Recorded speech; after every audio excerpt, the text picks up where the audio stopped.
നമസ്കാരം. Live at 6ലേക്ക് സ്വാഗതം. പ്രധാന തലക്കെട്ടുകൾ. പാർട്ടിയുടെ പ്രഗത്ഭനായിട്ടുള്ള നേതാവ് ഇ.പി. ജയരാജൻ ഭാരതീയ ജനതാ പാർട്ടിയിലേക്ക് ചേരാൻ തീരുമാനിച്ച് 90% കഴിഞ്ഞപ്പോ എന്തേ ഭയപ്പെട്ട് പിന്മാറിയത്? ബിജെപിയിൽ ചേരാനിരുന്ന CPM നേതാവ് ഇ.പി. ജയരാജൻ എന്ന് ശോഭാ സുരേന്ദ്രൻ. കെ സുധാകരൻ ബിജെപിയിൽ പോകാൻ തയ്യാറെടുത്തിരുന്നുവെന്ന് ദല്ലാൽ നന്ദകുമാർ. ഇ.പി. ജയരാജന് ഗവർണർ സ്ഥാനം പറഞ്ഞുറപ്പിച്ചതാണെന്ന് കെ സുധാകരൻ. താൻ ഈ നാട്ടിലെ സുധാകരന്റെ എനിക്ക് അൽഷിമേഴ്സ് ഉണ്ടോ, അദ്ദേഹത്തിന് എനിക്കൊരു ഓർമ്മക്കുറവുണ്ടോ? അതുകൊണ്ട് ആദ്യ സാമാന്യഗതിയിൽ ഒരു നല്ല മനുഷ്യനാകാൻ നോക്ക്, ഒരു നല്ല രാഷ്ട്രീയ നേതാവാകാൻ കഴിയുമെന്ന് പരിശ്രമിക്കുക.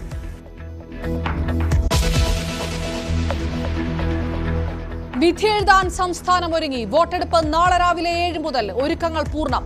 സുരക്ഷയ്ക്ക് കേന്ദ്രസേനയും. സമഗ്ര കവറേജുമായി ന്യൂസ് 18.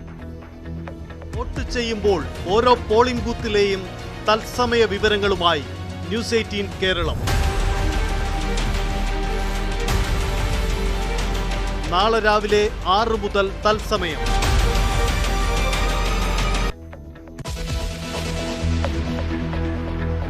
സ്ഥാനാർത്ഥികളുടെ വാക്പോര് തുടരുന്നു. ശശി തരൂരിന്റേത് മൂന്നാംകിട രാഷ്ട്രീയമെന്ന് രാജീവ് ചന്ദ്രശേഖർ. തരൂരിന് വോട്ട് ചോർച്ചയുണ്ടാകുമെന്ന് പന്ന്യൻ രവീന്ദ്രൻ. തൃശൂരിൽ മത്സരം UDF-ഉം BJP-യും തമ്മിലെന്ന് കെ മുരളീധരൻ. BJP കള്ളവോട്ട് ചേർത്തിട്ടുണ്ടെന്ന് VS സുനിൽകുമാർ. പ്രമുഖരെ സന്ദർശിച്ച് സുരേഷ് ഗോപി. വയനാട്ടിൽ ഭക്ഷ്യക്കിറ്റ് വിവാദം. എത്തിച്ചത് BJP എന്ന UDF-ഉം LDF-ഉം. വിശ്വാസിയുടെ വഴിപാടെന്ന് കെ സുരേന്ദ്രൻ. ജനാധിപത്യത്തെ അട്ടിമറിക്കാനുള്ള നീക്കമെന്ന് ആനി രാജ.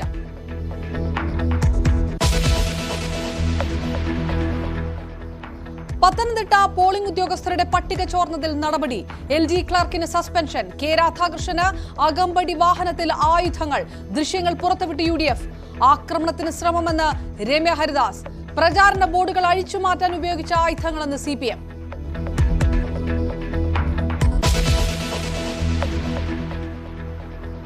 പ്രധാനമന്ത്രിയുടെ വിദ്വേഷ പരാമർശത്തിൽ വിശദീകരണം തേടി തെരഞ്ഞെടുപ്പ് കമ്മീഷൻ. BJP അധ്യക്ഷന് നോട്ടീസ്. തിങ്കളാഴ്ചയ്ക്കകം മറുപടി നൽകണം. രാമക്ഷേത്ര പരാമർശത്തിൽ ചട്ടലംഘനമില്ലെന്ന് കമ്മീഷൻ. രാഹുൽ ഗാന്ധിക്കും നോട്ടീസ്.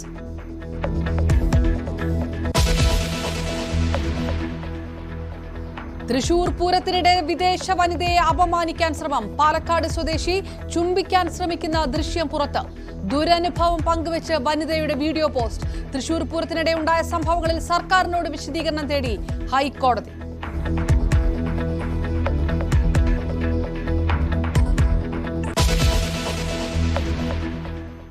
നോക്കാം വാർത്തകളിലേക്ക് വിശദമായി. BJP-യിൽ ചേരാനിരുന്ന CPM ഉന്നത നേതാവ് ഇ.പി. ജയരാജൻ എന്ന് ശോഭാ സുരേന്ദ്രൻ. അവസാന നിമിഷം പിന്മാറിയത് എന്തുകൊണ്ടെന്ന് ജയരാജൻ തന്നെ പറയട്ടെ എന്നും ശോഭാ സുരേന്ദ്രൻ പറഞ്ഞു. എറണാകുളത്ത് വെച്ചാണ് ജയരാജന്റെ മകനെ കണ്ടത്. ഇ.പി. ജയരാജന്റെ മകൻ അയച്ച വാട്സ്ആപ്പ് സന്ദേശങ്ങളും ശോഭാ സുരേന്ദ്രൻ കാണിച്ചു. പാർട്ടിയുടെ പ്രഗത്ഭനായിട്ടുള്ള നേതാവ് ഇ.പി. ജയരാജൻ ഭാരതീയ ജനതാ പാർട്ടിയിലേക്ക് ചേരാൻ തീരുമാനിച്ച് 90% കഴിഞ്ഞപ്പോ എന്തേ ഭയപ്പെട്ട് പിന്മാറിയത്? ജയരാജൻ അറിയാം, ഭീഷണി വന്നത് ചില്ലറ ഭീഷണി ആയിരിക്കില്ല. സ്വന്തം പ്രസ്ഥാനത്തിനകത്ത് പ്രവർത്തിക്കുന്നവർക്ക് പോലും കൊട്ടേഷൻ കൊടുക്കാൻ മടിക്കാത്ത കേരളത്തിന്റെ മുഖ്യമന്ത്രി പിണറായി വിജയനെ, ആ സംഘടനയെ ഭയപ്പെട്ടതുകൊണ്ടാണ് ജയരാജൻ ഒളിച്ചോട്ടം നടത്തിയിട്ടുള്ളത്. അല്ല, ഇത് ജയരാജന്റെ മകന്റെ കയ്യിലുള്ള ഫോണാണ്. ജയരാജന്റെ മകനാണ് എനിക്ക് ഈ മെസ്സേജ് അയച്ചത്. ഇത് ജയരാജന്റെ മകൻ എനിക്ക് മെസ്സേജ്. അല്ല, ഇത് ജയരാജന്റെ മകന്റെ കയ്യിലുള്ള ഫോൺ എനിക്ക് ഈ മെസ്സേജ് അയച്ചിരിക്കുന്നത്. അല്ല, ഞാൻ പറഞ്ഞു കഴിഞ്ഞിട്ടില്ല. അപ്പൊ ഈ മെസ്സേജ് അയച്ചിരിക്കുന്നത് ജയരാജന്റെ മക്കൾക്ക് ശോഭാ സുരേന്ദ്രന്റെ മെസ്സേജ് അയക്കേണ്ട കാര്യം എന്താണ്?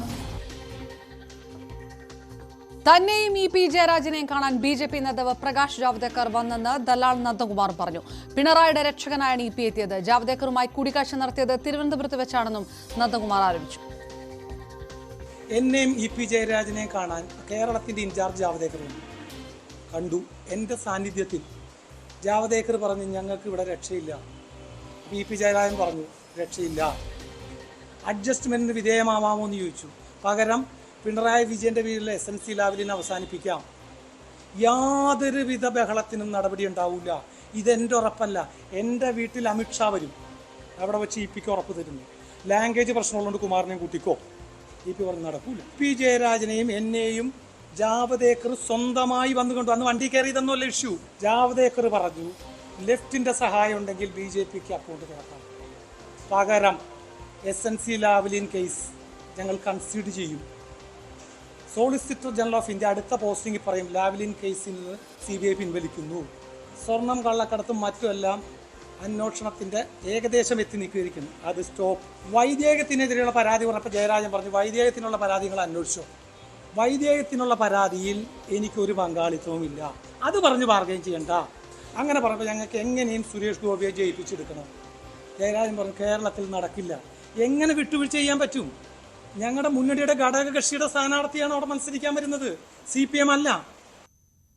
EP ജയരാജന് ഗവർണർ സ്ഥാനം പറഞ്ഞുറപ്പിച്ചതാണെന്നും CPM നേതൃത്വം ഭീഷണിപ്പെടുത്തിയതോടെ EP പിൻവലിഞ്ഞതായും K സുധാകരനും ആരോപിച്ചു. അതായത് നിങ്ങൾക്ക് കിട്ടാണ്ട് പോയ നിങ്ങൾ എന്റെ പേരും കൊണ്ട് കളിക്കാൻ കുറെ നല്ല എളുപ്പത്തിൽ പുറപ്പെട്ടില്ലല്ലോ. സുധാരൻ പോകുന്നു. ഞാനല്ല പോകുന്നത്, EP ജയരാജനാണ്. EP ജയരാജന്റെ ചർച്ച കഴിഞ്ഞു. ചർച്ച ഈ ശോഭ മുഖാന്തരം നടത്തിയ ചർച്ച നടന്നു. ചന്ദ്രശേഖരനോ ചർച്ച നടന്നു ഒരു പരിധി വരെ എല്ലാം കടന്നങ്ങോട്ട് എത്തിയപ്പോൾ പാർട്ടിയിൽ നിന്ന് ഭയങ്കരമായ ഭീഷണി ജയരാജനെ ഇപ്പോൾ ഉണ്ടായിട്ടുണ്ട്. അതുകൊണ്ട് തൽക്കാലം പുള്ളി പിന്നോട്ട് പോയിട്ടുണ്ട്, മാറിയിട്ടുണ്ട്. BJPയിൽ ചേരാൻ ചെന്നൈ വരെ പോയത് സുധാകരനാണെന്ന് EP ജയരാജൻ തിരിച്ചടിച്ചു. BJPക്കെതിരെ പൊരുതി വന്നയാളാണ് താനെന്നും സുധാകരനെതിരെ വക്കീൽ നോട്ടീസ് അയക്കുമെന്നും EP ജയരാജൻ പറഞ്ഞു. BJP RSS നേതാക്കളുമായിട്ട് Sudhakaran അടുപ്പമുണ്ടാകും. അതിൻ്റെ അടിസ്ഥാനത്തിൽ എനിക്കൊരു വിവരം കിട്ടിയിരിക്കുന്നു എന്ന് പറഞ്ഞുകൊണ്ട് ഒരു പ്രസ്താവന നടത്തി. 3 തവണ എന്നെ വധിക്കാൻ ബോംബെറിഞ്ച് നടന്നിട്ടുള്ള RSS BJP ആ പാർട്ടിയെക്കുറിച്ച് ഇങ്ങനെ ഒരു കാര്യം പറഞ്ഞാൽ ഈ നാട്ടിലെ സുധാകരൻ്റെ എനിക്ക് തോന്നുന്ന അൽഷിമേഴ്സ് ഉണ്ടോ, അദ്ദേഹത്തിന് എനിക്കൊരു ഓർമ്മക്കുറവുണ്ടോ? അതുകൊണ്ട് ആദ്യം സാമാന്യഗതിയിൽ ഒരു നല്ല മനുഷ്യനാകാൻ നോക്ക്, ഒരു നല്ല രാഷ്ട്രീയ നേതാവാകാൻ കഴിയുമെന്ന് പരിശ്രമിക്കുക, മരുന്ന് കൃത്യമായി കഴിക്കുക, ഓർമ്മശക്തി തിരിച്ചു പിടിക്കൂ, സത്യങ്ങളിൽ ഊന്നി നിൽക്കൂ. ആരോപണ പ്രത്യാരോപണങ്ങൾ മുറുകുമ്പോൾ വിശകലനങ്ങളുമായി കണ്ണൂരിൽ നിന്ന് മനു ഭരത് ചേർന്നു. മനു, ശോഭാ സുരേന്ദ്രൻ തന്നെ EP ജയരാജനുമായി ചർച്ച നടത്തി, അല്ലെങ്കിൽ BJPയിലേക്ക് പോകാനുള്ള നീക്കങ്ങളിൽ ഉണ്ടായിരുന്നു എന്ന് കൂടി വെളിപ്പെടുത്തിയ ഒരു സാഹചര്യമുണ്ട്. ഇത്തരം പരാമർശങ്ങൾ തള്ളിക്കളയുകയായിരിക്കും CPM ചെയ്യുക. പക്ഷേ എങ്കിലും ഇതിന്റെ അലയൊലി അവസാനിക്കുകയില്ല. കൂടുതൽ പ്രതികരണങ്ങൾ വന്നിട്ടുണ്ടോ? ഏത് തരത്തിലൊക്കെയാണ് നേതാക്കന്മാർ പ്രതിരോധം തീർക്കുന്നത് ഈ ആരോപണങ്ങൾക്ക്?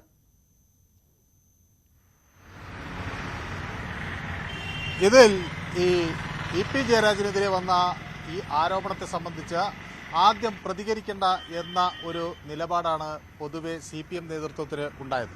എന്നാൽ പിന്നീട് അങ്ങോട്ട് ഈ വിഷയം അങ്ങനെ പ്രതികരിക്കാതെ വിട്ടാൽ അത് തെരഞ്ഞെടുപ്പിന് തൊട്ടു മുമ്പ് ഒരു ആശയക്കുഴപ്പത്തിന് ഇട നൽകും എന്ന് മനസ്സിലാക്കിയ സാഹചര്യത്തിലാണ് EP ജയരാജൻ പ്രതികരിക്കാം എന്നൊരു നിലപാട് CPMന്റെ സംസ്ഥാന നേതൃത്വം എടുക്കുന്നത്.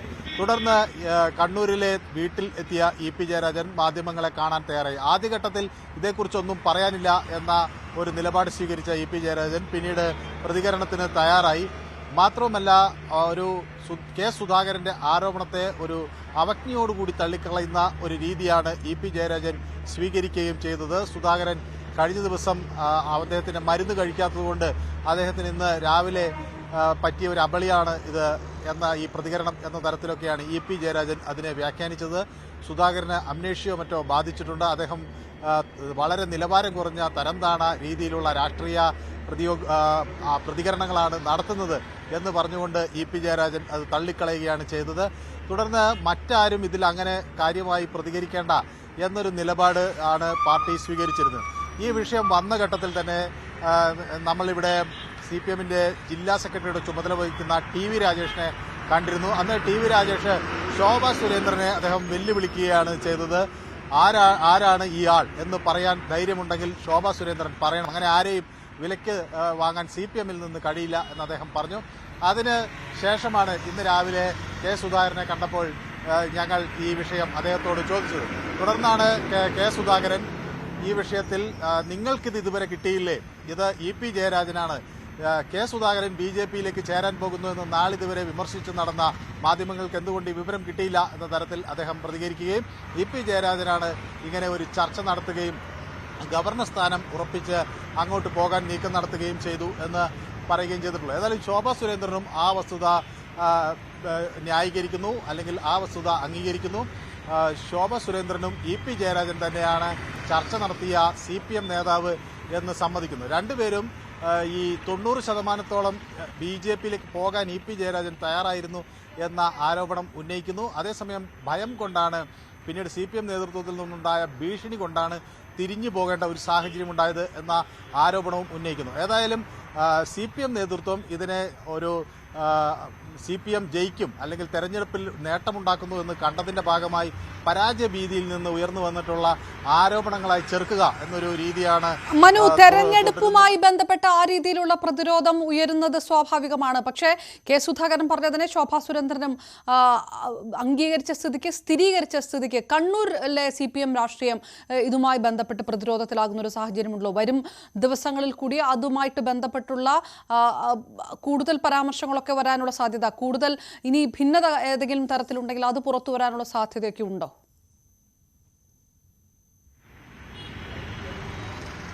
അല്ല, ഇതിൽ സ്വാഭാവികമായി ഇതിൻ്റെ ഒരു തെളിവുകളിലേക്ക് ഇനി കടക്കും. അപ്പോൾ അതാണ് ഞങ്ങൾ ഇ.പി. ജയരാജനോട് ചോദിച്ചത്, ഇത് എപ്പോഴാണ് താങ്കൾ ഗൾഫിൽ പോയത്? അപ്പോൾ അദ്ദേഹം അതിന് മറുപടി പറഞ്ഞത് വളരെ വർഷങ്ങൾക്ക് മുൻപാണ് ഗൾഫിലേക്ക് പോയത്, അത് രേഖകൾ പരിശോധിച്ചാൽ വ്യക്തമാകും, ഗൾഫിൽ മന്ത്രിയായിരിക്കുന്ന ഒരു കാലഘട്ടത്തിലാണ് പോയിട്ടുള്ളത്. അപ്പോൾ ഈ ചർച്ച നടന്ന സമയത്തൊന്നും ഗൾഫിൽ പോയിട്ടില്ല. സുധാകരൻ പറഞ്ഞത് ആദ്യഘട്ടത്തിൽ ഗൾഫിലാണ് ഈ ചർച്ച നടന്നത് എന്നാണ്. ഏതായാലും ശോഭാ സുരേന്ദ്രൻ പക്ഷേ അങ്ങനെയല്ല പറയുന്നത്, കേരളത്തിലാണ് ചർച്ച നടന്നതെന്നാണ്. ദല്ലാൽ നന്ദകുമാർ മറ്റൊരു വെർഷനാണ് ഇതേ സംബന്ധിച്ച് പറയുന്നത്, അതായത് ജാവ്ദേക്കർ അങ്ങോട്ട് ചെന്ന് കണ്ടു എന്നാണ്. ഏതായാലും ഈ തെരഞ്ഞെടുപ്പിന്റെ അവസാന മണിക്കൂറുകളിൽ ഇ.പി. ജയരാജനെ ലക്ഷ്യമിട്ടുള്ള വിവാദം ശക്തമാകുന്നു. അത് ഏത് തരത്തിൽ പ്രതിരോധിക്കണം എന്നതിനെക്കുറിച്ചുള്ള കൂടിയാലോചനകൾ CPM-ൽ വളരെ സജീവമായി നടക്കുന്നു. അതായത് തെരഞ്ഞെടുപ്പ് കഴിയുന്നതുവരെ ഒരു മിതത്വം പാലിച്ചുകൊണ്ടുള്ള ഒരു നിലപാട് കൈക്കൊള്ളുക, ഇത്തരം ആരോപണങ്ങൾ പരാജയ ഭീതിയിൽ നിന്നാണ് വരുന്നത് എന്ന് മാത്രം പറഞ്ഞൊഴിയുക എന്നാണ് CPM-ന്റെ ഒരു പൊതുതന്ത്രം. തെരഞ്ഞെടുപ്പ് കഴിയുമ്പോൾ അവർ സൂചിപ്പിച്ചതുപോലെ തെരഞ്ഞെടുപ്പ് കഴിയുമ്പോൾ വളരെ ശക്തമായ ഒരു പ്രതികരണം ആ ഘട്ടത്തിൽ ഉണ്ടാകും എന്ന് തന്നെയാണ് മനസ്സിലാകുന്നത്. തെരഞ്ഞെടുപ്പിന് ശേഷം ഇതിനെ കാര്യമായി പ്രതിരോധിക്കാൻ CPM തയ്യാറാകും. കാരണം കെ സുധാകരൻ ഉൾപ്പെടെയുള്ളവർ BJP-യിലേക്ക് പോകുന്ന വ്യാപകമായ ആരോപണം ശക്തമായ രീതിയിൽ തന്നെ CPM ഉന്നയിക്കുമ്പോൾ അതിനെ പ്രതിരോധിക്കാൻ ഒരു വടിയാണ് ഇപ്പോൾ UDF-ന് കിട്ടിയിരിക്കുന്നത്. അതുകൊണ്ട് തന്നെ ആ വടി ഒടിക്കുക എന്നത് CPM-നെ സംബന്ധിച്ചിടത്തോളം വളരെ നിർണായകമാണ്. ഈ തെരഞ്ഞെടുപ്പ് കഴിഞ്ഞതിന് ശേഷം അത് സംബന്ധിച്ചുള്ള കൂടുതൽ പ്രതികരണങ്ങൾ CPM-ന്റെ ഭാഗത്തു നിന്ന് ഉണ്ടാകും എന്നാണ് ഇപ്പോൾ വ്യക്തമാകുന്നത്. മനു ഭരത് കണ്ണൂരിൽ നിന്ന് വിശകലനങ്ങൾ നടത്തിയത്. കെ സുധാകരൻ BJP-യിൽ പോകാൻ തയ്യാറെടുത്തിരുന്നുവെന്നും ദലാൽ നന്ദകുമാർ പറഞ്ഞു. KPCC അധ്യക്ഷ പദം കിട്ടിയതുകൊണ്ടാണ് BJP-യിൽ എത്താതിരുന്നത്. രമേശ് ചെന്നിത്തലയുമായും കെ മുരളീധരനുമായും BJP-യിൽ ചേരുന്നത് സംബന്ധിച്ച ചർച്ചകൾ നടന്നുവെന്നും നന്ദകുമാർ ആരോപിച്ചു. ഇന്ന് സുധാകരൻ പറഞ്ഞില്ലേ, അന്ന് ജാവദേക്കർ പറഞ്ഞു സുധാകരൻ ഞങ്ങൾ ചൂണ്ടയിൽ കൊളുത്തി. ജാവദേക്കറിന്റെ മറാത്തി കലർന്ന ഹിന്ദി പറയുന്നതുകൊണ്ട് ജയരാജന് കൺഫ്യൂസ്ഡായി. സുധാകരൻ വീണു. പക്ഷേ സുധാകരന് KPCC കിട്ടിയാലും ചാടിപ്പോയി. അല്ലെങ്കിൽ സുധാകരൻ BJP-യുടെ സംസ്ഥാന പ്രസിഡന്റാണ്. ഞങ്ങൾ മുരളീധരനുമായി സംസാരിച്ചു. അരമനസ് വൈകല്യം ബാധിച്ച് പ്രതിപക്ഷ നേതാവ് സ്ഥാനം പോയ രമേശ് ചെന്നിത്തലയുമായി സംസാരിച്ചു. 45%. സുധാകരൻ 100% തീരുമാനത്തിലെത്തി. സാമ്പത്തികവും ഭൗതിക സാഹചര്യവും എല്ലാം ഫിക്സ് ചെയ്ത് എഗ്രിമെന്റ്. കൂടുതൽ വാർത്തകൾക്ക് മുൻപ് ഇടവേള.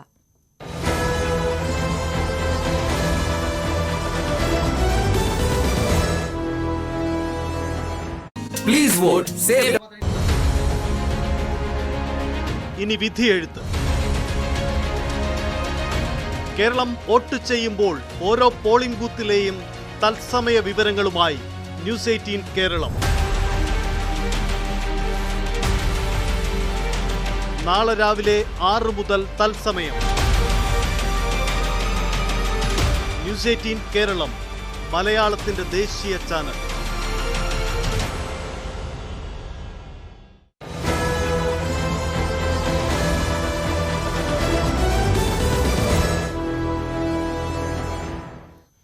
വിധി എഴുതാനൊരുങ്ങി കേരളം.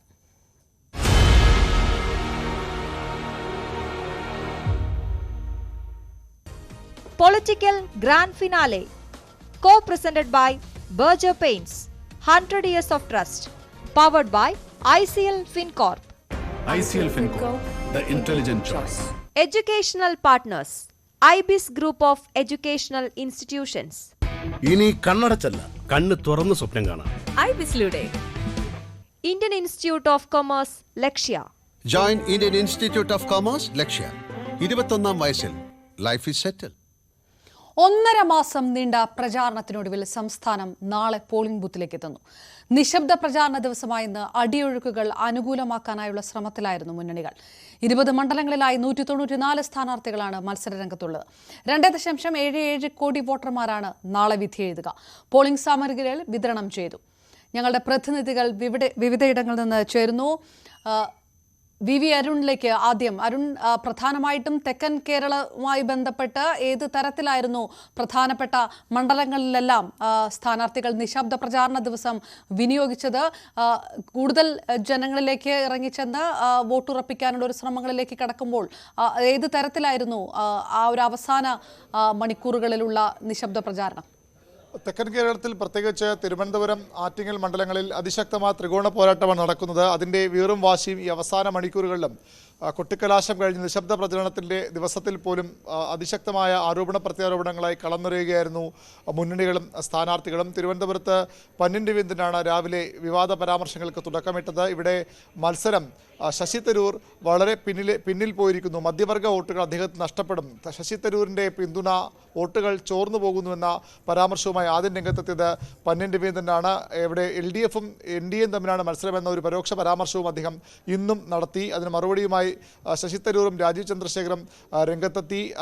രാജീവ് ചന്ദ്രശേഖറാണ് വിജയം ഉറപ്പിച്ച തരത്തിലാണ് അദ്ദേഹത്തിൻ്റെ പല പ്രസ്താവനകളും പുറത്തു വരുന്നത്. ശശി തരൂറും വിജയത്തിൽ കുറഞ്ഞൊന്നും അദ്ദേഹം അവകാശപ്പെടുന്നില്ല. അങ്ങനെ അതിശക്തമായ ത്രികോണ പോരാട്ടം തിരുവനന്തപുരത്ത് ഉറപ്പായി കഴിഞ്ഞു.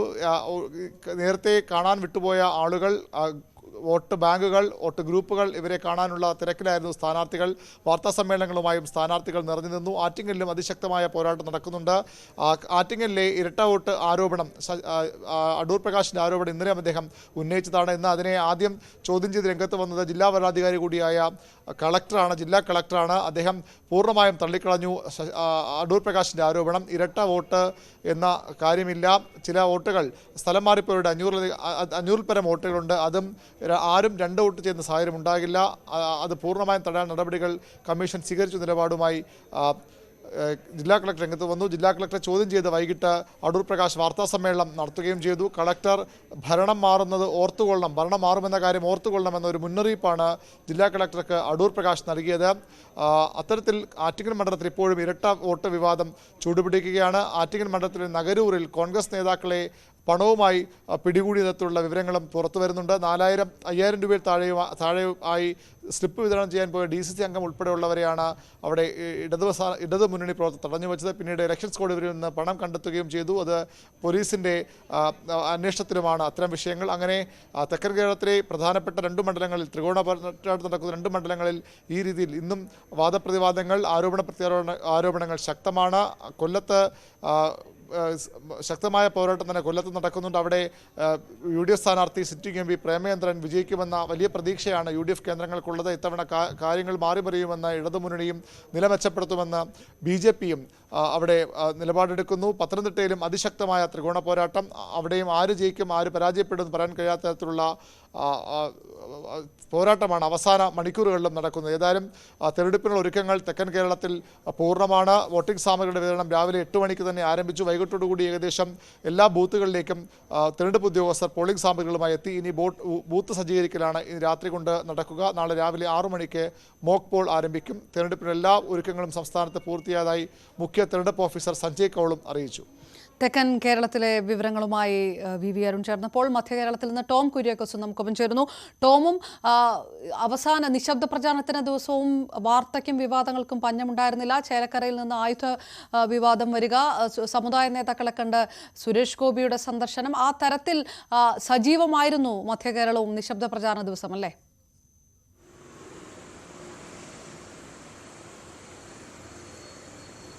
തീർച്ചയായും അപർണ, കാരണം ഈ ലോക്സഭാ തെരഞ്ഞെടുപ്പ് പ്രഖ്യാപിച്ചത് മുതൽ അതിശക്തമായിട്ടുള്ള വലിയ പ്രചരണങ്ങളാണ് മധ്യ കേരളത്തിൽ കണ്ടത്. അതായത് 3 മുന്നണികളും ഇഞ്ചോടിഞ്ച് മത്സരം തന്നെയാണ് പല മണ്ഡലങ്ങളിലും കാഴ്ചവെക്കുന്നത്. ഏറ്റവും ശ്രദ്ധാകേന്ദ്രം തൃശ്ശൂർ തന്നെയാണ്. കാരണം നമുക്കറിയാം സുരേഷ് ഗോപിയുടെ സ്ഥാനാർത്ഥിത്വം കൊണ്ട് തന്നെ തുടക്കം മുതൽ തന്നെ ഏറെ ചർച്ചയായതും ഏറെ ശ്രദ്ധിക്കപ്പെട്ടതുമായ മണ്ഡലമാണ് തൃശ്ശൂർ. തൃശ്ശൂർ സ്വാഭാവികമായും അതുമായി ബന്ധപ്പെട്ട പല വിവാദങ്ങളും ഉയർന്നു വന്നിരുന്നു. പ്രത്യേകിച്ചും ഈ കരുവന്നൂർ ബാങ്ക് തട്ടിപ്പ് അടക്കമായിരുന്നു ആദ്യഘട്ടത്തിൽ ചർച്ചയിൽ വന്നതെങ്കിൽ പിന്നീട് തൃശ്ശൂർ പൂര വിവാദം, ഏറ്റവും ഒടുവിൽ സുരേഷ് ഗോപി മതമേലധ്യക്ഷന്മാരെ കണ്ടത്, ഈ കഴിഞ്ഞ ഇന്നലെയും ഇന്നുമായി മതമേലധ്യക്ഷന്മാരെ കണ്ടതുമായി ബന്ധപ്പെട്ട പല വിഷയങ്ങളും ചർച്ച ചെയ്യപ്പെട്ടിട്ടുണ്ട്. മാത്രമല്ല ഇന്നലെ ഡൽഹി ലഫ്റ്റനന്റ് ഗവർണർ വിവിധ സഭാ മേലധ്യക്ഷന്മാരുമായി നടത്തിയ കൂടിക്കാഴ്ചയടക്കം UDF വലിയ പ്രചരണ വിഷയമാക്കിയിട്ടുണ്ട്. അതായത് ഒരു പ്രീണനം നടത്താൻ വേണ്ടി കൃത്യമായും BJPയുടെ രാഷ്ട്രീയ നീക്കങ്ങളുടെ ഭാഗമായിട്ടാണ് ഡൽഹി ലഫ്റ്റനന്റ് ഗവർണർ വിവിധ സഭാ മേലധ്യക്ഷന്മാരെ കണ്ടത് എന്ന ഗുരുതരമായിട്ടുള്ള ആരോപണം ഉന്നയിക്കുന്നതോടൊപ്പം പ്രതിപക്ഷ നേതാവ് VD സതീശൻ ഈ വിഷയം ചൂണ്ടിക്കാണിച്ചുകൊണ്ട് തെരഞ്ഞെടുപ്പ് കമ്മീഷന് പരാതിയും നൽകിയിട്ടുണ്ട്. അങ്ങനെ ഈ തൃശ്ശൂരാണ്, അതായത് തൃശ്ശൂർ ഇത്തവണ താൻ പിടിക്കുമെന്ന് തുടക്കത്തിൽ തന്നെ വെല്ലുവിളി നടത്തിക്കൊണ്ടായിരുന്നു സുരേഷ് ഗോപിയുടെ എത്തിയത്. പക്ഷേ കെ മുരളീധരന്റെ സ്ഥാനാർത്ഥിത്വം സുരേഷ് ഗോപിക്ക് കടുത്ത എതിരാളിയായി കെ മുരളീധരൻ എത്തുന്നു, VS സുനിൽകുമാർ വരുന്നു. അതുകൊണ്ട് തന്നെ ഈ അതിശക്തമായിട്ടുള്ള ത്രികോണ മത്സരം തൃശ്ശൂരിൽ നടക്കുന്നുണ്ട്. മറ്റൊരു ശ്രദ്ധാകേന്ദ്രമായിട്ടുള്ള മണ്ഡലം കോട്ടയമാണ് മധ്യ കേരളത്തിൽ. അതായത് കേരള കോൺഗ്രസുകാർ നേർക്കുനേർ മത്സരിക്കുന്ന നിലവിൽ സിറ്റിംഗ് MP ആയിട്ടുള്ള തോമസ് ചാഴിക്കാടനെതിരെ കേരള കോൺഗ്രസിന്റെ മുൻ MP ഫ്രാൻസിസ് ജോർജ് മത്സരിക്കുമ്പോൾ അത് ഏറെ വീറുറ്റ മത്സരമാണ് അവിടെ നടക്കുന്നത്. പ്രത്യേകിച്ചും കേരള കോൺഗ്രസ് മാണി വിഭാഗം UDF വിട്ട ശേഷം നടക്കുന്ന ലോക്സഭാ തെരഞ്ഞെടുപ്പ്, ഇവിടെ ബലാബല പോരാട്ടമാണ്. അതായത് യഥാർത്ഥ കേരള കോൺഗ്രസുകൾ ആരാണെന്ന് 2 വിഭാഗത്തിനും തെളിയിക്കേണ്ടിയിരിക്കുന്നു. അതുകൊണ്ട് തന്നെയാണ് ഈ മത്സരം ഏറെ ശ്രദ്ധാകേന്ദ്രമാകുന്നത്. അതോടൊപ്പം ഒരു സ്റ്റാർ മണ്ഡലമെന്ന് പൊതുവെ പറയപ്പെടുന്നത് ആലപ്പുഴയാണ്. നമുക്കറിയാം ആലപ്പുഴയിലെ AICC സംഘടനാ ചുമതലയുള്ള ജനറൽ സെക്രട്ടറി KC വേണുഗോപാലിനെതിരെ സിറ്റിംഗ് MP AM ആരിഫ് മത്സരിക്കുന്നു. കഴിഞ്ഞ തവണ UDF അനുകൂലമായ അതിശക്തമായ കാറ്റ് വീശിയപ്പോൾ, UDF തരംഗമാഞ്ഞു വീശിയപ്പോൾ ഇടതുപക്ഷത്തിന് ഒപ്പം നിന്ന ഒരൊറ്റ മണ്ഡലമാണ് ആലപ്പുഴ. അതുകൊണ്ട് തന്നെ ആലപ്പുഴ നിലനിർത്തേണ്ടത് ഇടതുപക്ഷത്തിന്റെ അഭിമാന പ്രശ്നം കൂടിയാണ്. പക്ഷേ ഈ SNDP വോട്ടുകൾ ആർക്കൊപ്പം പോകും? കാരണം ശോഭാ സുരേന്ദ്രൻ, BJP സ്ഥാനാർത്ഥി ശോഭാ സുരേന്ദ്രൻ ഈഴവ സ്ഥാനാർത്ഥിയാണ്. അങ്ങനെ ഒരു പരാമർശം SNDP general secretary Vellappally Natesan നടത്തിയിരുന്നു. ആ ഒരു പരാമർശത്തിന് പിന്നാലെ SNDP വോട്ടുകൾ ശോഭാ സുരേന്ദ്രൻ അനുകൂലമായി പോയാൽ അത് ഇടതുപക്ഷത്തിന് തിരിച്ചടി ഉണ്ടാകും എന്ന രീതിയിൽ വിലയിരുത്തപ്പെടുന്നുണ്ട്. പക്ഷേ എങ്കിൽ പോലും ശക്തമായിട്ടുള്ള മത്സരം UDFും LDFും തമ്മിൽ അവിടെ നടക്കുമ്പോൾ പരമാവധി വോട്ട് വർദ്ധിപ്പിക്കാനുള്ള, അതായത് കഴിഞ്ഞ തവണത്തേക്കാൾ നില മെച്ചപ്പെടുത്താനുള്ള പോരാട്ടമാണ് BJPയും നടത്തുന്നത്. എറണാകുളത്ത് നമുക്കറിയാം, എറണാകുളത്ത് UDFന്റെ അതിശക്തമായിട്ടുള്ള കോട്ടയാണ്, ചാലക്കുടിയും ആണ്. പക്ഷേ ഇടതുപക്ഷത്ത് UDFിനൊരു ഒരു മുൻതൂക്കമുണ്ടെങ്കിലും ചാലക്കുടിയുടെ സ്ഥിതി വ്യത്യസ്തമാണ്. ചാലക്കുടിയിൽ ബെന്നി ബെഹ്നാൻ, സിറ്റിംഗ് MP ബെന്നി ബെഹ്നാനെതിരെ മുൻ വിദ്യാഭ്യാസ മന്ത്രി C രവീന്ദ്രനാഥ് മത്സരിക്കുമ്പോൾ ഒരു അട്ടിമറിയാണ് ഇടതുപക്ഷം അവിടെ കാണുന്നത്. അതിൽ പല ഘടകങ്ങളുണ്ട്. ബെന്നി ബെഹ്നാനെതിരെ ഒരു വിഭാഗം അവിടെ നിൽക്കുന്നു, ബെന്നി ബെഹ്നാനെതിരായിട്ടുള്ള വികാരമുണ്ട് എന്ന് ഇടതുപക്ഷം പറയുന്നു. കഴിഞ്ഞ 5 വർഷം അദ്ദേഹം യാതൊരു രീതിയിലുള്ള വികസന പ്രവർത്തനങ്ങൾ നടത്തിയില്ല എന്ന ആരോപണം ഉന്നയിക്കുമ്പോൾ UDFന്റെ പ്രതീക്ഷ കഴിഞ്ഞ നിയമസഭാ തെരഞ്ഞെടുപ്പാണ്. വലിയ രീതിയിലുള്ള അടിയൊഴുക്കുണ്ടായപ്പോഴും ഇടതുപക്ഷത്തിന് അനുകൂലമായിട്ടുള്ള ഒരു തരംഗം കഴിഞ്ഞ നിയമസഭാ തെരഞ്ഞെടുപ്പിൽ ഉണ്ടായപ്പോഴും ഈ ചാലക്കുടി ലോക്സഭാ മണ്ഡലത്തിന് കീഴിലെ 4 നിയമസഭാ മണ്ഡലങ്ങൾ നേടാൻ കഴിഞ്ഞത്, അവിടെ വിജയിക്കാൻ കഴിഞ്ഞതാണ് UDFനെ സംബന്ധിച്ച് വലിയ ആത്മവിശ്വാസം നൽകുന്ന കാര്യം. റൈറ്റ്. മധ്യ കേരളത്തിൽ നിന്ന് വിശദമായിട്ടുള്ള വിശകലനങ്ങളാണ് ടോം കുര്യാക്കോസ് നൽകിയത്. MS അനീഷ് കുമാറും ചേരുന്നു. വടക്കൻ കേരളത്തിൽ ഏത് തരത്തിലാണ് നിശബ്ദ പ്രചാരണം പോയത് എന്ന് ഉള്ള റിപ്പോർട്ടുമായി. അനീഷ്, കൊട്ടിക്കലാശ ദിവസവും വിവാദങ്ങൾക്കും വാർത്തകൾക്കും പഞ്ഞമുണ്ടായിരുന്നില്ല. വീറും വാശിയുമുള്ള പോരാട്ടം നടക്കുന്ന പല മണ്ഡലങ്ങളിൽ നിന്നും വടക്കൻ കേരളത്തിൽ നിശബ്ദ പ്രചാരണം അത്തരത്തിലുള്ള പ്രതികരണങ്ങളിലേക്ക് കടന്നിരുന്നു മലബാർ?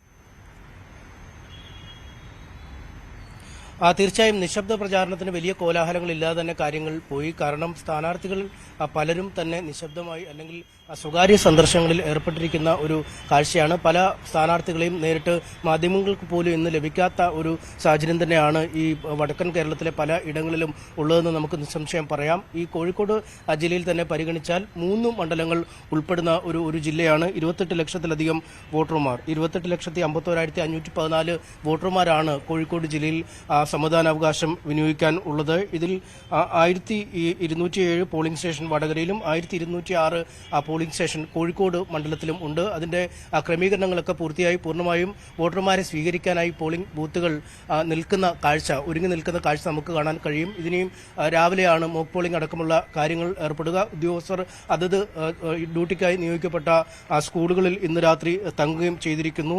ജില്ലയിൽ 141 പ്രശ്നബാധിത ബൂത്തുകളുണ്ട്.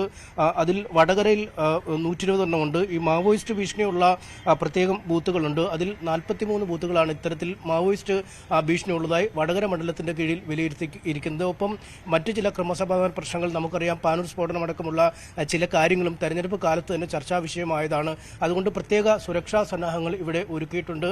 ഈ വടകരയിലെ സംഘർഷ സാധ്യത കണക്കിലെടുത്ത് കൊട്ടിക്കലാശം പോലും വടകര പട്ടണത്തിലടക്കം അല്ലെങ്കിൽ വടകര മേഖലയിലടക്കം നടക്കാൻ ഉള്ള അനുമതിയും ഉണ്ടായിരുന്നില്ല. അതുകൊണ്ട് തലശ്ശേരിയിലായിരുന്നു കൊട്ടിക്കലാശമൊക്കെ നടക്കുകയും ചെയ്തുകൊണ്ട് അതുകൊണ്ട് തന്നെ അതീവ ജാഗ്രതയാണ് പുലർത്തുന്നത്. ഇന്നും ഈ പരസ്പരമുള്ള പോര് അല്ലെങ്കിൽ ഈ അപകീർത്തിപരമായ കാര്യങ്ങൾ അല്ലെങ്കിൽ വ്യക്തിഹത്യ നടത്തുന്നതുമായി ബന്ധപ്പെട്ട വിഷയങ്ങളൊക്കെ ഇന്നും ഈ ഇടത് സ്ഥാനാർത്ഥി കെ ശൈലജ തെരഞ്ഞെടുപ്പ് കമ്മീഷന് മുമ്പാകെ ഉന്നയിച്ചു എന്നതാണ് ഇന്നത്തെയും പ്രത്യേകത. കാരണം ഈ തെരഞ്ഞെടുപ്പ് കൊട്ടിക്കലാശ ദിവസം ഈ ശൈലജയെ വ്യക്തിപരമായി അധിക്ഷേപിച്ചുകൊണ്ടുള്ള മുദ്രാവാക്യം വിളികളൊക്കെ വലിയ രൂക്ഷമായി UDF പ്രവർത്തകരുടെ ഭാഗത്തു നിന്നും ഉണ്ടായി. അതുകൊണ്ട് അതിനെതിരെയും അവർ പരാതി നൽകിയിട്ടുണ്ട്. എന്തായാലും 2 MLA-മാരാണ് വടകരയിൽ മത്സരിക്കുന്നത്. 2 പേർക്കും വടകര മണ്ഡലത്തിൽ വോട്ടില്ല. മട്ടന്നൂരാണ് ശൈലജ ടീച്ചർക്ക് വോട്ടുള്ളത്.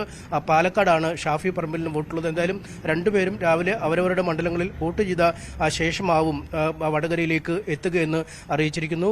കോഴിക്കോട് മത്സരിക്കുന്നതാവട്ടെ 2 MP-മാരാണ്, MK രാഘവനും എളമരം കരീമും. ഇവർക്ക് 2 പേർക്കും മണ്ഡലത്തിൽ തന്നെ വോട്ടുള്ള ആളുകളാണ്. ഇന്നും നിശബ്ദമായി തന്നെ പല ഇടങ്ങളിലും പ്രധാന വ്യക്തിത്വങ്ങളെയും ഒക്കെ കണ്ട് വോട്ട് തേടുന്ന തിരക്കിലായിരുന്നു അവർ.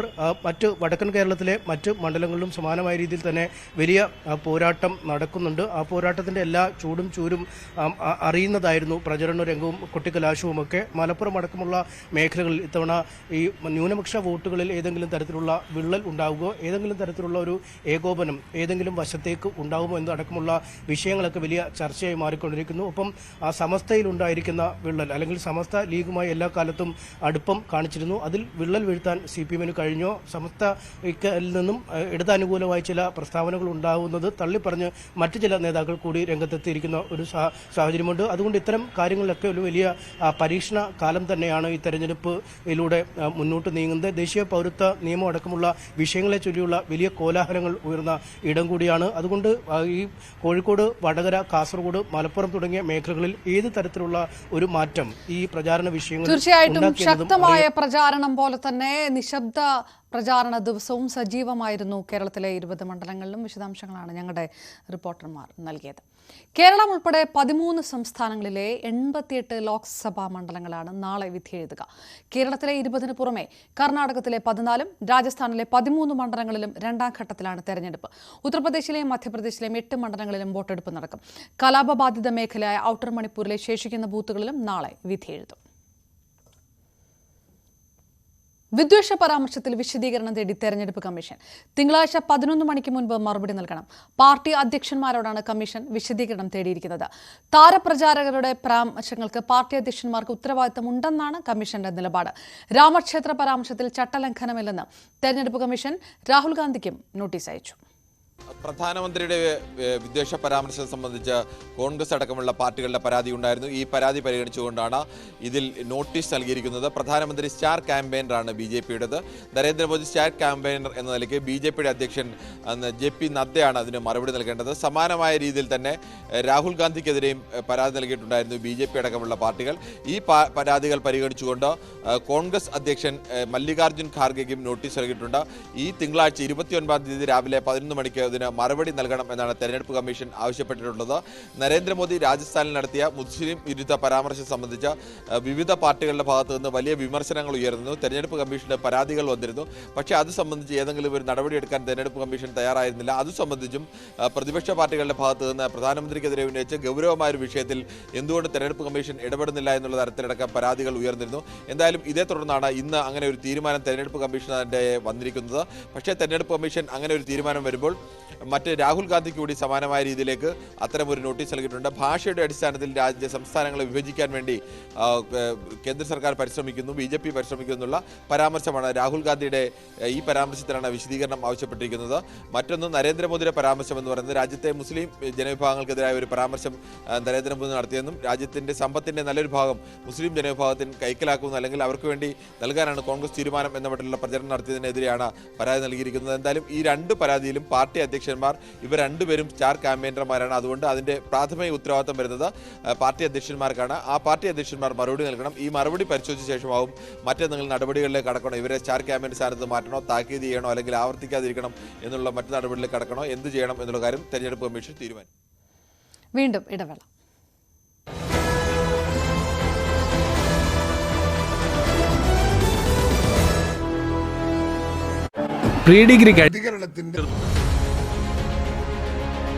ഇനി വിധിയെഴുത്ത്. കേരളം വോട്ട് ചെയ്യുമ്പോൾ ഓരോ പോളിംഗ് ബൂത്തിലെയും തത്സമയ വിവരങ്ങളുമായി ന്യൂസ് 18 കേരളം. നാളെ രാവിലെ 6 മുതൽ തത്സമയം. ന്യൂസ് 18 കേരളം, മലയാളത്തിന്റെ ദേശീയ ചാനൽ.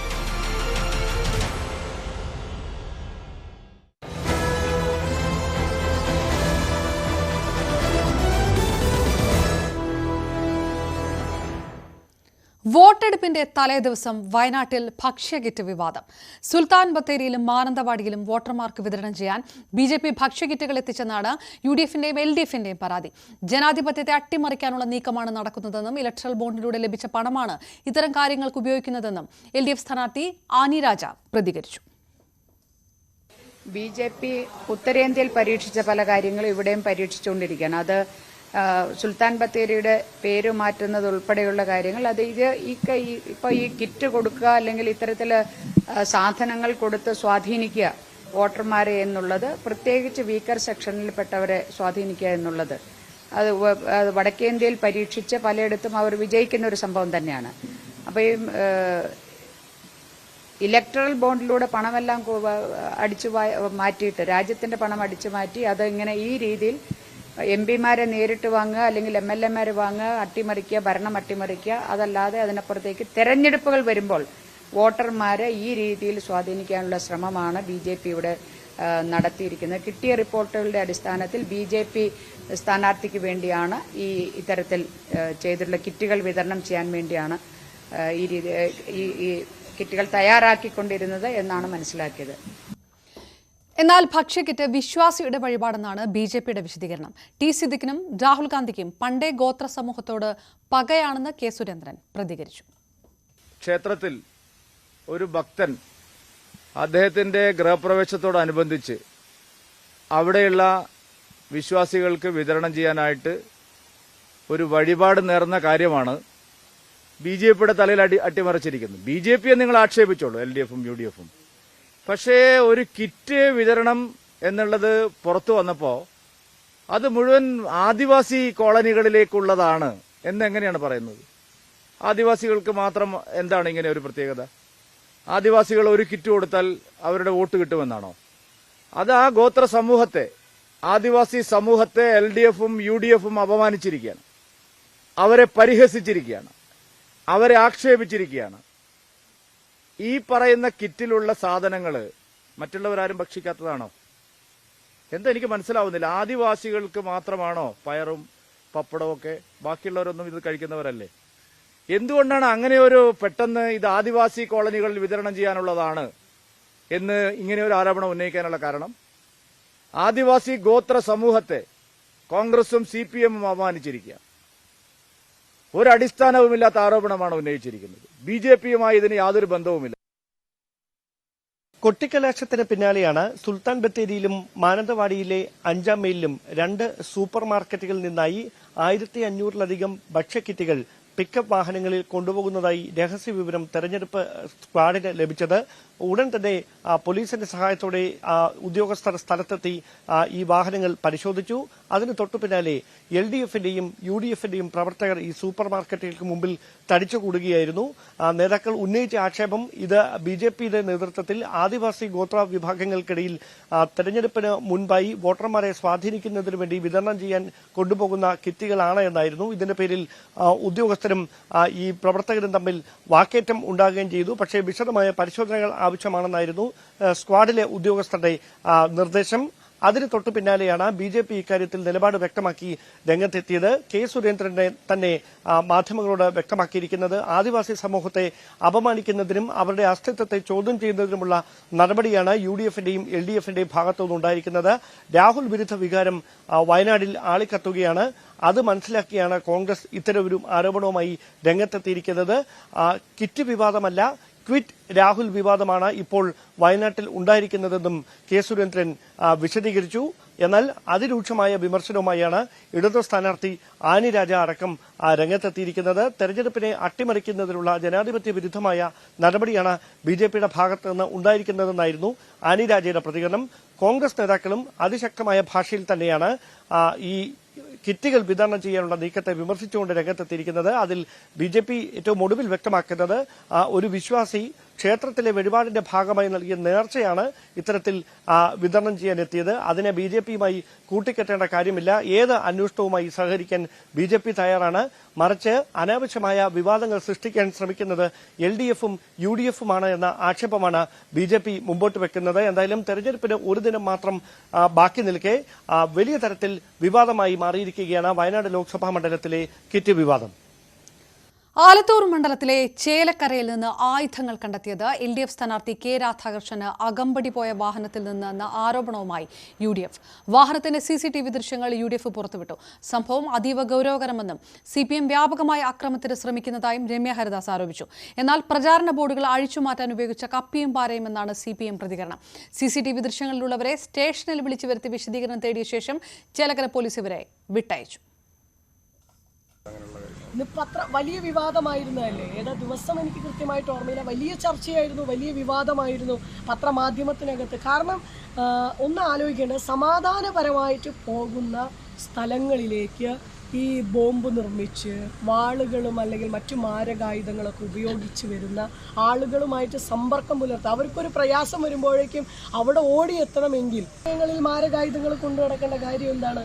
തെരഞ്ഞെടുപ്പിൻ്റെ മണിക്കൂറുകൾ മാത്രം അവശേഷിക്കുകയാണ്. ഇന്നലെ കലാശക്കൊട്ടിൻ്റെ സമാപനത്തിലേക്ക് പോകുന്ന പ്രചരണ വാഹനത്തിൽ ഇന്ന് നിശബ്ദ പ്രചരണം. നാളെ രാവിലെ കാലത്ത് 7 മണിയാകുമ്പോഴേക്കും വോട്ടർമാർ ബൂത്തിലേക്ക് വോട്ട് ചെയ്യാൻ പോകും. ഈ മാരകായുധങ്ങളും കൊണ്ട് നടന്ന് ഏതെങ്കിലും ഒരു സ്ഥലത്ത് വിഷയമുണ്ടാക്കുമ്പോൾ ആളുകൾ നോക്കിക്കാണുമ്പോൾ ഈ ക്രിമിനൽ പശ്ചാത്തലമുള്ള ആളുകളുമായിട്ട് സമ്പർക്കം പുലർത്തുന്ന ആളുകൾ അതേ അകമ്പടി വാഹനത്തിൽ ഈ ആയുധങ്ങൾ അങ്ങനെ സമ്പർക്കം പുലർത്തുന്ന ആളുകൾക്ക് ഈ മാരകായുധങ്ങൾ വാഹനത്തിൽ കൊണ്ടു നടക്കുന്നതിന് ഒരു പ്രയാസവും ഇല്ല. ആലത്തൂർ LDF സ്ഥാനാർത്ഥിയായ കെ രാധാകൃഷ്ണന്റെ പ്രചാരണത്തിന്റെ കൊട്ടിക്കലാശത്തിന് പോയി വരുന്ന സംഘം, അതായത് വാഹന വ്യൂഹത്തിൽ നിന്ന് ഒരു കാർ അവിടെ റോഡരികിൽ നിർത്തുകയും അതിൽ നിന്ന് 2 ആയുധങ്ങൾ എടുത്ത് പുറത്തു വെക്കുകയും ചെയ്ത ദൃശ്യങ്ങളാണ് നമ്മൾ പുറത്തുവിട്ടത്. അതിൽ നിന്ന് മനസ്സിലാവുന്നൊരു കാര്യം, അതിനുശേഷം അതേ വാഹനത്തിൽ തന്നെ, അതേ ചുവന്ന കാറിൽ തന്നെയുള്ളവർ ആ ആയുധം കാറിൽ തന്നെ കയറ്റി കൊണ്ടുപോവുകയാണ് ഉണ്ടായത്. ഇത് യഥാർത്ഥത്തിൽ അക്രമം ലക്ഷ്യമിട്ടുകൊണ്ടാണ് എന്നുള്ളൊരു ആരോപണവുമായി UDF ആണ് ഇപ്പോൾ രംഗത്ത് വന്നിട്ടുള്ളത്. ഇത് LDF ഈ ഭാഗത്ത്, ചേലക്കര ഭാഗത്ത് പരക്കെ അക്രമം നടത്തുന്നതിന്റെ ഭാഗമായിട്ടാണ് ഇങ്ങനെയൊരു ആയുധങ്ങളുമായി സഞ്ചരിച്ച് എന്നാണ് പറയുന്നത്. പക്ഷേ യഥാർത്ഥത്തിൽ LDF പറയുന്ന അതല്ല, മറിച്ച് ഇത് കൊണ്ടുവന്നില്ല. അതായത് കൊടിയും മറ്റ് സാധനങ്ങളും അറുത്ത് മുറിക്കുന്നതിനും കയറും മറ്റും മുറിക്കുന്നതിനുള്ള കത്തിയും ഒപ്പം തന്നെ കുഴിയെടുക്കുന്നതിനുള്ള പാരയും ഈ 2 സാധനങ്ങൾ മാത്രമാണ്. ഇത് പോലീസ് പറയുന്നതും അത് തന്നെയാണ്. സ്പെഷ്യൽ ബ്രാഞ്ച് ഇത് സംബന്ധിച്ച് വിശദമായ അന്വേഷണം നടത്തി ആ വീട്ടിലുള്ള ആളുകളുടെ മൊഴിയെടുത്തു. ഒപ്പം തന്നെ ഈ കാറിലുണ്ടായിരുന്ന 3 പേരുടെ മൊഴിയും സ്പെഷ്യൽ പോലീസ് രേഖപ്പെടുത്തിയിട്ടുണ്ട്. ചേലക്കര പോലീസ് ഇവരെ സ്റ്റേഷനിലേക്ക് വിളിച്ചു വരുത്തിയ ശേഷമാണ് മൊഴിയെടുത്തിരിക്കുന്നത്. അത് പ്രകാരമാണെങ്കിൽ ഇതിന് തൊട്ടടുത്ത്, അതായത് ഈ കൊട്ടിക്കലാശം കഴിഞ്ഞ ശേഷം കടന്നു പോകുന്ന വാഹനം പോലീസ് പരിശോധിക്കാൻ സാധ്യതയുള്ളത് കൊണ്ട് തന്നെ ഇതിനകത്ത് കത്തിയും ഈ പാരയും വെക്കുന്നത് ഒരുപക്ഷെ അപകടമാണ് എന്ന് മനസ്സിലാക്കിയത് കൊണ്ട് അവരത് വഴിയിൽ വെച്ച ശേഷം പിന്നീട് വന്നെടുക്കാം എന്നുള്ളൊരു ഇതിലേക്ക് വരികയും പിന്നീട് വാഹനത്തിൽ തീരുമാനത്തിലുണ്ടായിരുന്നു മറ്റൊരാൾ ഇവിടെ വെക്കേണ്ടതില്ല, തൊട്ടപ്പുറത്ത് തന്നെയാണ് ഇലക്ഷൻ കമ്മിറ്റി ഓഫീസ് ഉള്ളത്, അതുകൊണ്ട് നമുക്ക് അവിടെ തന്നെ വെക്കാം എന്നുള്ളൊരു തീരുമാനത്തിലേക്ക് എത്തുകയും അവിടെ വെച്ച സാധനം തിരിച്ചെടുത്തു കൊണ്ടുപോയി മറ്റു സ്ഥലത്ത് ഭദ്രമായി വെക്കുകയാണ് ഉണ്ടായത്. അല്ലാതെ ഇത് ഒരു ആക്രമണത്തിന് വേണ്ടിയിട്ടോ അല്ലെങ്കിൽ അവിടെ ഒരു വലിയ പരക്കെ ആക്രമണം നടത്തുന്നതിന് വേണ്ടിയിട്ടുള്ള ഒരു ലക്ഷ്യത്തിന്റെ ഭാഗമല്ല എന്ന് തന്നെയാണ് പോലീസും പറയുന്നത്. LDF നേതാക്കളുടെ വിശദീകരണം ഇങ്ങനെ തന്നെയാണ്. പക്ഷേ ഇത് ആ മേഖലയിൽ ആലത്തൂർ മണ്ഡലത്തിൽ വ്യാപകമായ ആക്രമണം നടത്തുന്നതിന് വേണ്ടിയിട്ട് LDF നടത്തിയിരിക്കുന്ന ഒരു നീക്കത്തിന്റെ ഭാഗമാണ് ഇത്തരത്തിൽ ആയുധം കൈവശം വെച്ചിരിക്കുന്നത് എന്നാണ് UDF സ്ഥാനാർത്ഥി ആലത്തൂർ UDF സ്ഥാനാർത്ഥിയായ രമ്യ ഹരിദാസ് പ്രതികരിച്ചത്. എന്നാൽ അതെല്ലാം തന്നെ അവരുടെ എല്ലാം വാദം പൂർണ്ണമായും ശരിയല്ല എന്ന് തന്നെയാണ് കെ രാധാകൃഷ്ണൻ, അതായത് LDF ആലത്തൂർ മണ്ഡലം സ്ഥാനാർത്ഥിയും ഒപ്പം തന്നെ മന്ത്രിയുമായ കെ രാധാകൃഷ്ണൻ പറയുന്നത്. കാരണം ഇതിങ്ങനെ പ്രവർത്തകർ സാധാരണ നിലയിൽ നമ്മൾ ഇത്തരത്തിൽ പ്രചാരണത്തിന്റെ ഭാഗമായിട്ട് കൊടികളും മറ്റും അഴിക്കുന്നതിനും കയറ് വെട്ടിമുറിക്കുന്നതിന് വേണ്ടിയിട്ടും ഈ തൂണുകൾ മറ്റ് തൂണുകളോ മറ്റെന്തെങ്കിലും സ്ഥാപിക്കുന്നതിന് വേണ്ടി കുഴിയെടുക്കുന്നതിന് വേണ്ടി ഉപയോഗിക്കുന്ന പാരയുമാണ്. അത് വലിയ രീതിയിൽ UDF നേതാക്കൾ വലിയ സംഭവമാക്കി, അല്ലെങ്കിൽ ഇത് വലിയ അക്രമത്തിന് വേണ്ടിയാണ് എന്നുള്ള രീതിയിലേക്ക് അതിന്റെ പിന്നിൽ വലിയ അജണ്ടയുണ്ട് എന്നതുൾപ്പെടെയുള്ള കാര്യമാണ് LDF നേതാക്കൾ പറയുന്നത്. പത്തനംതിട്ട പോളിംഗ് ഉദ്യോഗസ്ഥരുടെ പട്ടിക ചോർന്നതിൽ നടപടി. കോന്നി താലൂക്ക് ഓഫീസിലെ LD ക്ലർക്ക് യദുകൃഷ്ണനെ സസ്പെൻഡ് ചെയ്തു. സംഭവത്തിൽ ക്രിമിനൽ കേസെടുക്കും. രാത്രി തന്നെ ഉദ്യോഗസ്ഥരെ മാറ്റി വിന്യസിച്ചെന്നാണ് വിശദീകരണം. പത്തനംതിട്ടയിൽ പോളിംഗ് ഉദ്യോഗസ്ഥരുടെ പട്ടിക CPM അനുകൂല സംഘടന ചോർത്തിയെന്നാരോപിച്ച് UDF സ്ഥാനാർത്ഥി ആന്റോ ആന്റണി കളക്ടറേറ്റിന് മുന്നിൽ പ്രതിഷേധിച്ചു. പോളിംഗ് ഓഫീസേഴ്സിൻ്റെ തെരഞ്ഞെടുപ്പ് ചുമതലയുള്ള ഉദ്യോഗസ്ഥരുടെ ലിസ്റ്റ് ലീക്ക് ചെയ്ത് അത് ഇടതുപക്ഷ സംഘടനകൾ വഴി CPMൻ്റെ പക്കലെത്തുകയും അവർ താഴെ തട്ടിൽ ഇന്ന ബൂത്തുകളിൽ ഇന്ന ഉദ്യോഗസ്ഥരാണ്, അതുകൊണ്ട് അവിടെ നിങ്ങൾക്ക് കളയോട്ട് ചെയ്യാമെന്നുള്ള മെസ്സേജ് പ്രചരിക്കുകയും ചെയ്തതിനെ തുടർന്നാണ് ഞങ്ങൾ അതിൻ്റെ രേഖകളുമായി പരാതി കൊടുത്തത്. പത്തനംതിട്ടയിൽ തേർഡ് റാൻഡമൈസേഷൻ കംപ്ലീറ്റ് ചെയ്തപ്പോഴത്തേന് ആ ലിസ്റ്റിൽ പോളിംഗ് ബൂത്തുകളും കാര്യങ്ങളും വെരിഫൈ ചെയ്യാൻ വേണ്ടി, അതേപോലെ അതിൻ്റെ പ്രിൻറ്റിങ്ങും കാര്യങ്ങൾക്കും വേണ്ടി നമ്മൾ കൺസേൺഡ് ആയിട്ടുള്ള EROമാർക്ക് അയച്ചു കൊടുക്കുകയുണ്ടായി. അത് എല്ലാ 7 LACകളിലും അയച്ചു കൊടുത്തിട്ടുണ്ടായിരുന്നു. അപ്പോൾ അതിൽ കോന്നി LACയിൽ അയച്ചു കൊടുത്ത ഈ ഒരു ലിസ്റ്റ് ചോർന്നു എന്നാണ് ഇപ്പം പരാതിയിൽ പറഞ്ഞിരിക്കുന്നത്. അപ്പോൾ തന്നെ നമ്മൾ അതിൻ്റെ നടപടി എന്നുള്ള രീതിയിൽ നമ്മൾ അപ്പോൾ തന്നെ അത് അങ്ങനെ ഒരു ഇഷ്യൂ കണ്ടെത്തിയപ്പോൾ തന്നെ അത് റീറാൻഡമൈസ് ചെയ്യുകയും അതോടൊപ്പം തന്നെ ആ പോയിരിക്കുന്ന ലിസ്റ്റിൽ നിന്നുള്ള ആൾക്കാരെ എല്ലാം തന്നെ വീണ്ടും നിശബ്ദ പ്രചാരണത്തിന്റെ മണിക്കൂറുകളിൽ വിജയപ്രതീക്ഷ പങ്കുവെച്ച് തിരുവനന്തപുരത്തെ NDA സ്ഥാനാർത്ഥി രാജീവ് ചന്ദ്രശേഖർ. വ്യാജ പ്രചാരണം നടത്തുന്ന ശശി തരൂരിന്റേത് മൂന്നാംകിട രാഷ്ട്രീയമാണെന്ന് രാജീവ് ചന്ദ്രശേഖർ ആരോപിച്ചു. വികസന രാഷ്ട്രീയം തിരുവനന്തപുരത്തെ വോട്ടർമാർ ഏറ്റെടുത്തുവെന്നും രാജീവ് ചന്ദ്രശേഖർ ന്യൂസ് 8നോട് പ്രതികരിച്ചു. അത് ഞാൻ ആദ്യം തന്നെ പറഞ്ഞല്ലോ, എനിക്കറിയാം ഇവരുടെ അടുത്ത് ഇവരുടെ ഐഡിയോളജിയിൽ ഒരു പോസിറ്റീവ് എജൻഡ അവരുടെ അടുത്തുകൂടെ പോയിട്ടില്ല.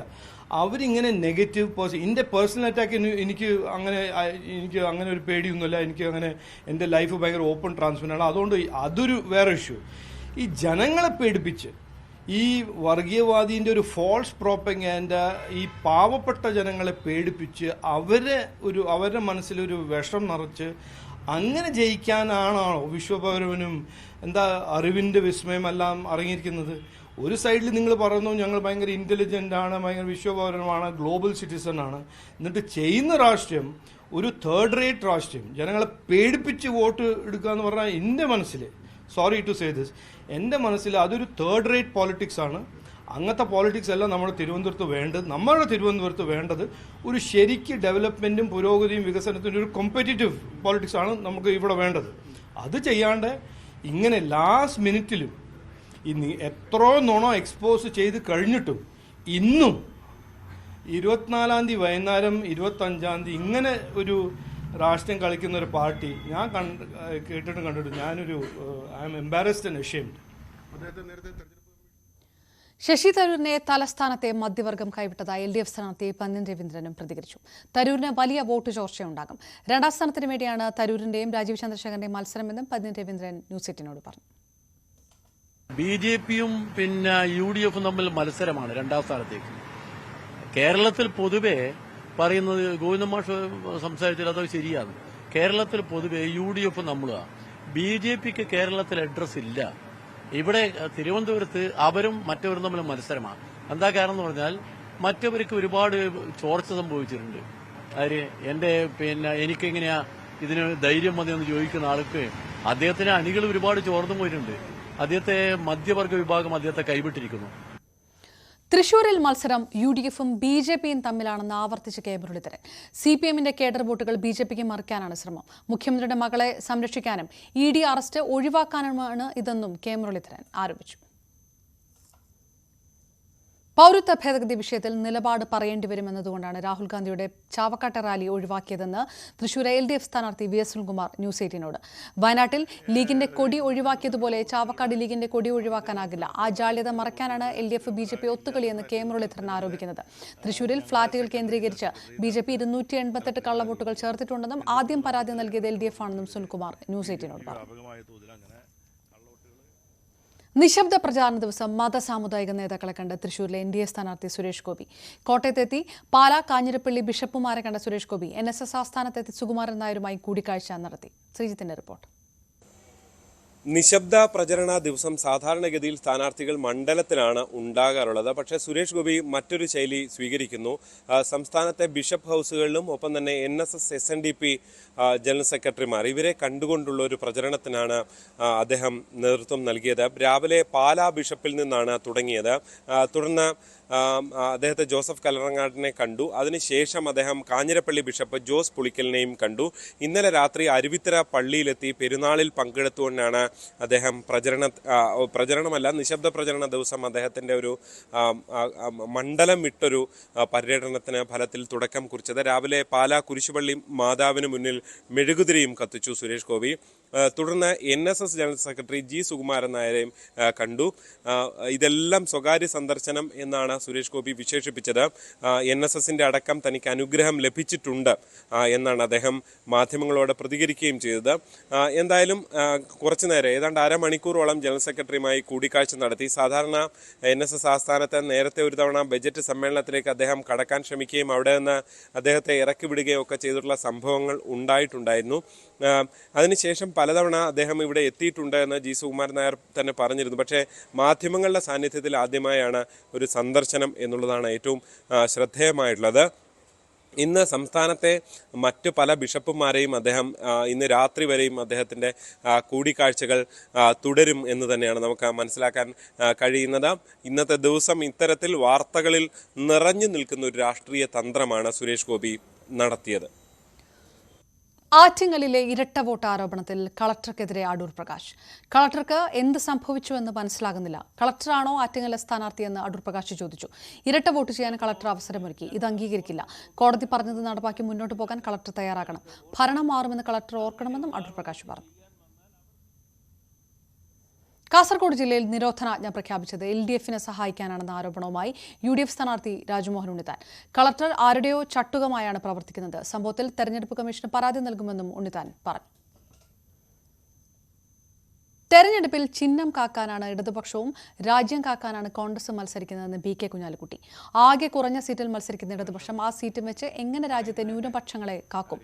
ഇന്ത്യ മുന്നണി കൂടുതൽ സീറ്റ് നേടുമെന്നും കുഞ്ഞാലിക്കുട്ടി പറഞ്ഞു.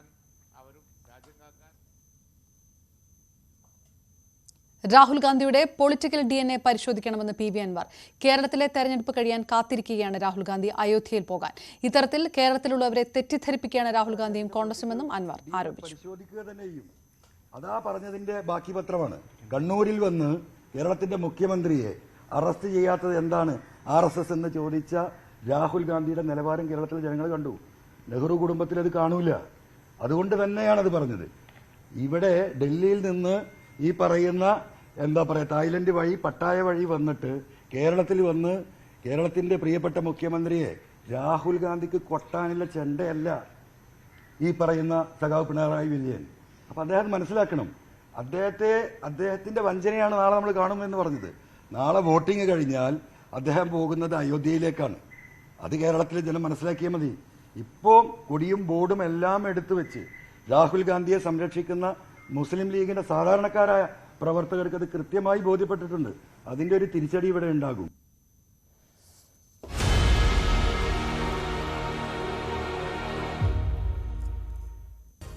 Political Grand Finale, co-presented by Berger Paints, 100 years of trust, powered by ICL FinCorp. ICL FinCorp, the intelligent choice. Educational partners, IBIS Group of Educational Institutions. ഇനി കണ്ണടച്ചല്ല, കണ്ണ് തുറന്ന് സ്വപ്നം കാണാം. ഐബിസിലൂടെ Indian Institute of Commerce Lakshya. Join Indian Institute of Commerce Lakshya. 21ാം വയസ്സിൽ life is settle. Thrissur പൂരത്തിനിടെ വിദേശ വനിതയെ അപമാനിക്കാൻ ശ്രമം. വിദേശ വനിതയെ പാലക്കാട് സ്വദേശി ചുംബിക്കാൻ ശ്രമിക്കുന്ന ദൃശ്യം പുറത്തുവന്നു. ഇംഗ്ലണ്ടിൽ നിന്നുള്ള ബ്ലോഗർക്ക് നേരെയായിരുന്നു അതിക്രമം. പൂരവിശേഷങ്ങൾ തിരക്കുന്നതിനിടയിൽ ചുംബിക്കാൻ ശ്രമിക്കുകയായിരുന്നു. തനിക്കുണ്ടായ ദുരനുഭവം പങ്കുവച്ച് വിദേശ വനിത തന്നെ വീഡിയോ പോസ്റ്റ് ചെയ്യുകയായിരുന്നു. ഉത്തരാഖണ്ഡിൽ വിദേശ ദമ്പതികൾ ആക്രമിക്കപ്പെട്ടപ്പോൾ കേരളം സുരക്ഷിതമാണ് എന്ന വീഡിയോ ചെയ്ത ബ്ലോഗർക്കാണ് ദുരനുഭവം ഉണ്ടായത്. അതിനിടെ തൃശൂർ പൂരത്തിനിടെ ഉണ്ടായ സംഭവങ്ങളിൽ സർക്കാരിനോട് വിശദീകരണം തേടി ഹൈക്കോടതി. ഉദ്യോഗസ്ഥർക്കെതിരെ വകുപ്പുതല പരിശോധനയുണ്ടായോ എന്നതിലും സർക്കാർ മറുപടി നൽകണം. തൃശൂർ പൂരം അലങ്കോലപ്പെട്ടത് സംബന്ധിച്ച് ജുഡീഷ്യൽ അന്വേഷണം ആവശ്യപ്പെട്ടുള്ള ഹർജിയിലാണ് വിശദീകരണം ആവശ്യപ്പെട്ടത്. ബിജെപി നേതാവ് ബി ഗോപാലകൃഷ്ണനാണ് ഹൈക്കോടതിയെ സമീപിച്ചത്. മാസപ്പടി വിവാദത്തിൽ മുഖ്യമന്ത്രിയുടെ പങ്ക് തെളിയിക്കുന്ന തെളിവുകൾ മാത്യു കുഴൽനാടൻ ഹാജരാക്കിയില്ല. തെളിവ് വേണമെന്ന് തിരുവനന്തപുരം വിജിലൻസ് കോടതി ആവശ്യപ്പെട്ടിരുന്നു. CMRL വഴിവിട്ട സഹായം ചെയ്തെന്ന ആരോപണം വിജിലൻസ് തള്ളി. തെളിവായി റവന്യൂ വകുപ്പ് രേഖ വിജിലൻസ് കോടതിയിൽ ഹാജരാക്കി. ഹർജിയിൽ അടുത്ത മാസം 3-ന് വിധി പറയും. സ്പ്രിംഗ്ലർ കേസ് കേന്ദ്ര ഏജൻസി അന്വേഷിക്കണമെന്ന് സ്വപ്ന സുരേഷ്. അന്വേഷണം ആവശ്യപ്പെട്ട് കോടതിയെയും കേന്ദ്ര ഏജൻസിയെയും സമീപിക്കും. മാസപ്പടിക്കൊപ്പം സ്പ്രിംഗ്ലർ കേസും അന്വേഷിക്കണം. തെരഞ്ഞെടുപ്പിന് തലേദിവസം മാധ്യമങ്ങളെ കണ്ടതിൽ രാഷ്ട്രീയമില്ല. മാസപ്പടിയേക്കാൾ വലിയ അഴിമതിയാണ് സ്പ്രിംഗ്ലർ. തനിക്ക് തെറ്റുപറ്റിയെന്ന് ശിവശങ്കർ പറഞ്ഞതായും മുഖ്യമന്ത്രിയും മകളും തന്നെ കൊണ്ട് ചെയ്യിപ്പിക്കുകയായിരുന്നുവെന്ന് ശിവശങ്കർ കുറ്റസമ്മതം നടത്തിയെന്നും സ്വപ്ന പറഞ്ഞു. സ്വർണം വെള്ളി നിരക്കുകൾ നോക്കാം. കവിത ഗോൾഡ് ആൻഡ് ഡയമണ്ട്സ് ഇന്നത്തെ സ്വർണം വെള്ളി നിരക്കുകൾ നിങ്ങൾക്കായി സമർപ്പിക്കുന്നത്. വലിയ സ്വപ്നങ്ങൾ, വലിയ സന്തോഷങ്ങൾ, വലിയ collection. Kavitha gold and diamonds. സ്വർണം 22 ക്യാരറ്റ് ഗ്രാമിന് 6620 രൂപ, പവന് 52,960. 18 ക്യാരറ്റ് ഗ്രാമിന് 5540, പവന് 44,320. വെള്ളി ഗ്രാമിന് 87, കിലോയ്ക്ക് 87,000 രൂപ. കവിത ഗോൾഡ് ആൻഡ് ഡയമണ്ട്സ് ഇന്നത്തെ സ്വർണം വെള്ളി നിരക്കുകൾ നിങ്ങൾക്കായി സമർപ്പിക്കുന്നത്. വലിയ സ്വപ്നങ്ങൾ, വലിയ സന്തോഷങ്ങൾ, വലിയ collection. Kavitha gold and diamonds. പൂർണ്ണമാകുന്നു ലൈവ് അറ്റ് 6. നമസ്കാരം.